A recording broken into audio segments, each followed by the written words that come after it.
अच्छा, ये मसला है 12 ये अर्थ है कितना 12 अगर 12 एक मसला पढ़े तो ये बिल्कुल उसका उलट है। तो इसमें देखिए, अगर एक नुक्ता किसी किता के सिरों से मुसावी फासला हो तो वो नुक्ता इसके इस किता के सिरों इस किता के उनकी नासब पर वाक़ई होगा। यानी वो नुक्ता जो है वो नुक्ता यही वाला है। वो नुक्ता ये अगर शक्ल में देखें तो वो नुक्ता ये बी है। तो ये नुक्ता जो है वो इसके सिरों से मुसाविर फासला है, एक सिरा ए है, दूसरा सिरा बी है। अगर ये नुक्ता इसके सिरों से मुसाविर फासला हो तो ये नुक्ता इसके अमूदी नासब पर वाक़ई हो। ठीक है, ये है, ये हमारा है मतलूब, ये मतलूब है। और ये इतना सारा जो है ये मालूम है।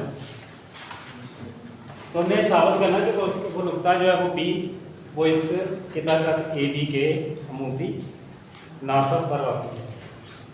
तो इसके देखें मालूम है हमारे पास है ए बी अगर एक किताब का है और नुक्ता बी ऐसा है कि जो पी ए और बी बी दोनों क्या है मुतमासिल है। तो ये हमें मालूम है। मतलब में देखें वो नुक्ता बी ए बी के अमूदी नासब पर वाक़ई है, ये हमें साबित करना है। यानी ये हमसे तलब किया गया है, ये तलब किया गया है कि वो नुक्ता पी जो है, ये वाला जो नुक्ता पी है इस ए बी के अमूदी नासब पर वाक़ई है। तो यही हमसे तलब किया है, यही हमें साबित करना है। तो अमल में देखें नुक्ता पी को ए बी के वस्ती नुक्ता सी से मिलाया। इस नुक्ता बी को इस ए बी के वस्ती नुक्ता से मिलाया। तो वो कोई भी नुक्ता सी हो सकता है। ठीक है, तो यहाँ तक देख रहे हैं 4 नंबर आपके यहाँ तक होगी मालूम, मतलब अमल और ये शक्ल। ठीक है, तो शक्ल आपने पहले बना लेनी है। बयाना सबूत के अंदर बयानात और दलाइल हमारे पास 2 मसलसें बन रही है, यहाँ पे 2 ट्रायंगल बन रही है। एक है ए सी बी और दूसरी है बी सी बी। ठीक है, नज़र आ रहा है आपको ए सी बी और बी सी बी। तो देख लें there are 2 triangles A C B and B C B. इसके अंदर कौन कौन सी चीज़ें मुताबिक हैं? देखिए पी ए बी बी के मुतमासिल है, वो हमारे मालूम के अंदर ही था। ठीक है, वो मालूम के अंदर ही था कि ए बी जो है वो पी ए और बी बी वो मुतमासिल है, ये मालूम में था। और दोनों ट्रायंगल के अंदर एक बाजू मुश्तरक है, one side is common P C. वो पी सी दोनों ट्रायंगल्स के अंदर मुश्तरक है। तो पी सी के मुतमासिल है, ये मुश्तरक में। ए सी मुतमासिल है बी सी के, क्योंकि जब पी जो है वो ए बी के वस्ती नुक्ता पर होता है तो जितना ए सी होता है उतना ही बी सी होता है, वस्ती नुक्ता पे है। ठीक है, अब ए सी बी और बी सी बी दोनों ट्रायंगल जो है वो दोनों मुसलसल जो है वो मुतमासिल है, ज़िला मुतमासिल है, ज़िला। इस मौजू के मुताबिक ये दोनों मुसलसल जो है वो मुतमासिल हैं, ए सी बी और बी सी बी। ठीक है, तीनों के ज़िला जो है वो एक जैसे हैं, तीनों के ज़िला जो है वो मुतमासिल हैं। अब मुतमासिल मुसलसल की मुतनाज़रा इज़रा के मौजू के मुताबिक A C B angle B C B angle के, क्योंकि यहाँ पर एंगल कितने का बन रहा है 90। ठीक है, और इस एंगल इसके अंदर भी ये भी 90। तो जितना ए सी बी है उतना ही बी सी बी।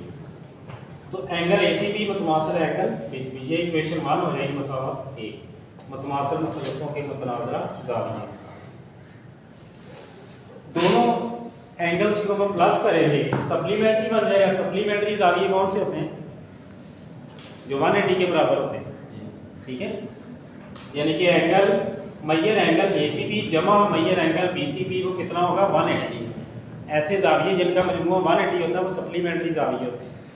ठीक है, तो A C B B C B का सम कितना होगा 180। इसका मतलब है कि अगर इनका सम 180 है तो ए सी बी भी 90 का है, बी सी बी भी 90 का है। तो इसका मतलब है कि जितना एंगल ए सी बी है उतना ही एंगल बी सी बी और वो कितना है 90 डिग्री। ठीक है, तो ये मसाद 1 और 2 से, मसाद 1 और 2 से, क्योंकि मुतनाज़रा ज़ाविये और सप्लीमेंट्री ज़ाविये को मिला के मसावत 1 और 2 से दोनों एंगल कितने के होंगे 90 डिग्री के, और दोनों ही बराबर है, दोनों 90 के। अब शक्ल में देखिए कि जितना ये पीसी जो है वो एबी के ऊपर अमूद है, मैंने बताया था ये वाली इलाका किसकी होती है, अमूद की होती है। और अगर पीसी अमूद है पीसी एबी के ऊपर, तो इसका मतलब क्या है कि एंगल कितना बन रहा है 90 डिग्री, ठीक है। पीसी अमूद है एबी के ऊपर, ठीक है। तो एंगल कितना है, इसका मतलब है दलील में हम क्या लिखेंगे कि एंगल को 90 डिग्री। और अगर पी एक नुक्ता ए बी के वस्ती नुक्ता पर है सी पर, ठीक है, तो जितना ए सी है यानी कि सी ए सी बी वो तो क्या है मुतमासिल है। ये हमने अमल के अंदर किया था कि जब पी को ए बी के वस्ती नुक्ता से मिलाया तो जितना ए सी बना था उतना ही बी सी बना। तो सी ए या सी बी ये ए सी या ये आगे पीछे लिख सकते हैं, कोई मसला नहीं। तो ये अमल के अंदर किया था। मसला 3 और 4 को जब हमने मिलाया कि पी सी ए बी के ऊपर अमूद भी है और सी ए सी बी के बराबर भी है, इसका मतलब है कि पी सी जो है वो अमूदी नासब पर ही है किसके, ए बी के, यानी ए बी जो है वो पी जो है वो ए बी के अमूदी नासब पर वाक़ है, ठीक है। मसवात ये 3 और 4 यानी कि देखिए ना, ये अगर पी सी वो अमूद भी है ए बी के ऊपर, ठीक है, पी सी अमूद है ए बी, और जितना ए सी है उतना ही बी सी है, जितना ए सी है उतना ही बी सी। तो इन दोनों को जब हम लाया तो इसका मतलब यही बनता है कि पी जो है वो, यानी पी जो है वो ए बी के अमूदी नासब पर वाक़ है, पी जो है वो ए बी के अमूदी नासब पर, यानी ये इसको इक्वेशन 3 कहा था हमने, और इसको इन दोनों को मिला के ये नतीजा निकलता है कि पी ए बी के अमूदी नासब पर वाक़ है। तो ये है सारा मसला, ठीक है। ये मैंने समझाने के लिए, तो इस तरह ये 8 नंबर आपके पूरे होंगे, ठीक है। और अगर शक्ल गलत होगी तो 0 नंबर मिलेगा। शक्ल पे सारा बेस करता है, शक्ल आपने बिल्कुल सही बनानी है, ठीक है। 1 नंबर का मालूम मतलूब अमल और शक्ल, और बाकी ये 4 नंबर का ये बना है, ठीक है। तो ये टोटल आपका 8 नंबर का होगा, ठीक है।